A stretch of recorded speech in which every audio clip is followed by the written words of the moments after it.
దాస్ శివన్నారాయణ ఇంటికి వస్తూ ఉంటాడు. అది చూడగానే ఇంట్లో ఉన్న వాళ్ళందరూ అయితే ఒక్కసారిగా షాక్ అయిపోతూ ఉంటారు. ఇంతలో అక్కడ ఉన్న దాస్ మాత్రం శివన్నారాయణ్‌ని ఒక రూమ్‌లోకి తీసుకొని వెళ్ళి తన బ్యాగ్‌లో ఉన్న రుద్రాక్ష మాలని తీసి తనకి ఇస్తూ ఉంటాడు. అది చూసి అక్కడ ఉన్న శివన్నారాయణ అయితే ఏంటిదంతా అని చెప్పేసి అయితే అడుగుతూ ఉంటాడు. ఆ మాటలు వినగానే అక్కడ ఉన్న దాస్ మాత్రం నా కొడుక్కి కాశీ అని పేరు పెట్టాను. ఎందుకో తెలుసా? వాడు క్షేమంగా ఉండాలని. మీ పేరు కూడా ఆ శివుడిల్లో సగభాగమే కదా! అందుకనే మీకోసం ఇది తీసుకొని వచ్చాను. ఇది దేవుడి ప్రసాదం కాదనకండి అని చెప్పేసైతే అంటూ వేసుకోమంటూ ఉంటాడు. మీరు కూడా ఇప్పుడు కష్టాల్లో అలాగే ఏవో ఇబ్బందుల్లో ఉన్నారు అని నాకు బాగా అనిపిస్తుంది. ఇది మీరు వేసుకుంటే మీకు అంతా శుభమే జరుగుతుంది అని చెప్పేసైతే అంటూ ఉంటాడు. ఆ మాటలు వినగానే అక్కడ ఉన్న శివన్నారాయణ మాత్రం అలా అక్కడ ఉన్న దాసుని చూస్తూ ఉండిపోతాడు. ఇంతలో అక్కడ ఉన్న దాసు మాత్రం ఇది దేవుడి ప్రసాదం కాదనకుండా తీసుకొని వేసుకోండి అని చెప్పేసైతే అంటూ ఉంటాడు. ఆ మాటలు వినగానే అక్కడ ఉన్న శివన్నారాయణ అయితే సరే దేవుడిది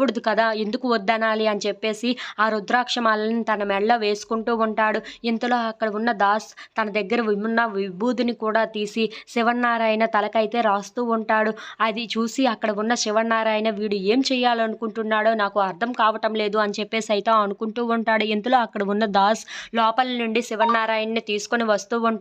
అది చూసి అక్కడ ఉన్న దశరథ ఏంట్రా నువ్వు లోపలికి తీసుకొని వెళ్ళింది ఇది రుద్రాక్షమాలను వేయడానికి అలాగే ఆ విభూదిని పెట్టడానికేనా అని చెప్పేసి అయితే అడుగుతూ ఉంటాడు. ఆ మాటలు వినగానే అక్కడ ఉన్న జ్యోత్స్న అయితే ఏంటి వీడు నిజం మొత్తం గుర్తు వచ్చేసి అంతా చెప్పేశాడా ఏంటో తాతయ్యకి అని చెప్పేసి అయితే అనుకుంటూ దాస్ వైపు చాలా భయంతో చూస్తూ ఉంటుంది. ఇంతలో అక్కడ ఉన్న దాస్ మాత్రం అవును నేను ఈ రుద్రాక్ష మాలని ఇవ్వడానికి మాత్రమే లోపలికి వెళ్ళాను అని చెప్పేసి అయితే అంటూ ఉంటాడు. ఇంతలో అక్కడ ఉన్న సుమిత్ర మాత్రం నీకు గతం గుర్తొచ్చేసిందా పూర్తిగా అని చెప్పేసి అయితే అడుగుతూ ఉంటుంది. ఆ మాటలు వినగానే అక్కడ ఉన్న దాస్ అయితే నాకు మొత్తం గుర్తొచ్చేసింది అని చెప్పేసి అయితే చాలా కోపంగా జ్యోత్స్న వైపు అలా చూస్తూ ఉండిపోతాడు.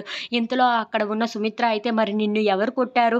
ఆ దెబ్బలు ఎలా తగిలాయి? నువ్వు ఆ స్థితికి వెళ్ళడానికి గల కారణం ఎవరు? అని చెప్పేసి అయితే అడుగుతూ ఉంటుంది. ఆ మాటలకి అక్కడ ఉన్న దాస్ మాత్రం అదేంటి నన్నెవరు కొట్టారు? నన్నెవరు కొట్టలేదే అంత ధైర్యం కూడా ఎవరికీ లేదు అని చెప్పేసి అయితే అంటూ ఉంటాడు.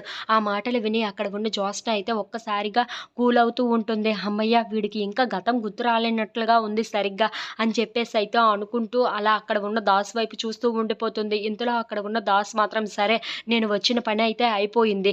మీరు కొంచెం కష్టాలలో, బాధల్లో ఉన్నారని బాగా అర్థమైంది. ఆటన్నింటిని సద్దుమణుక్కోండి అని చెప్పేసి అయితే అనుకుంటూ అక్కడి నుండి వెళ్ళిపోతూ ఉంటాడు.